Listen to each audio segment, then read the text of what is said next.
775 বর্গ কিলোমিটার বিশাল জলাধার রাঙামাটির কাপ্তাই হ্রদ, যেখানে বছরে 9 মাস ধরে জীবিকা নির্বাহ করেন জেলেরা। কিন্তু মাছের উৎপাদন বাড়াতে প্রতি বছরের ন্যায় জারি করা হয়েছে নিষেধাজ্ঞা। তাই জাল নৌকা নিয়ে ঘাটে ফিরছেন জেলেরা।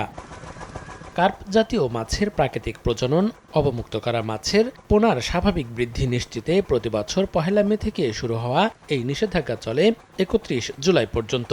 এই সময়ে কর্মহীন হয়ে পড়েন জেলেরা। যদিও নিষেধাজ্ঞাকালীন সরকার ভিজিএফ কার্ডের মাধ্যমে খাদ্য সহায়তা দিয়ে থাকে তাদের। দেশের অন্য এলাকায় 40 কেজি করে চাল দেয়া হলেও রাঙামাটির জেলেরা পান 20 কেজি করে। সরকারের এই সহায়তাকে বৈষম্য বলছেন জেলেরা। জিনিসপত্র তো অনেক দাম, আমরা কি করে চলবো? আমরা খুব কষ্টের মাধ্যমে চলি। আমরা যাতে 40 কেজি চাল পাই এবং 40 কেজি চালের পাশাপাশি যাতে নিত্য প্রয়োজনীয় জিনিসগুলো যাতে আমাদেরকে দেওয়া হয়, এটা জোরপূর্বক দাবি জানাচ্ছি।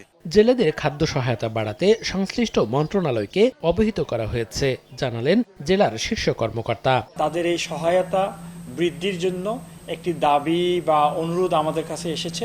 আমরা তাদের সেই অনুরোধকে যথাযথ গুরুত্ব দিয়ে সচিব স্যারের কাছে লিখেছি, সরকারকে জানিয়েছি।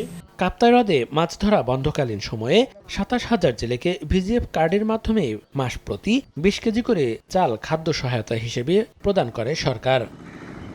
সময় সংবাদ, রাঙামাটি।